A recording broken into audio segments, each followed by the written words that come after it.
How to update Facebook Lite. Hello everyone, this is a Hazel here to assist you today. Without any delay, let's get started. First of all, open Play Store and search for Facebook Lite. And here you'll find the option of update. So you just have to tap on the update and the Play Store will download the latest version of Facebook Lite to your device.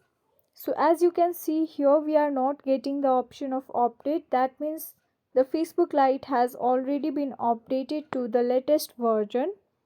The next way how you can check is just go to the settings and tap on manage apps and device, and here you can check updates available, and here you will find Facebook Lite if updates are available. As you can see, there is no update available for Facebook Lite.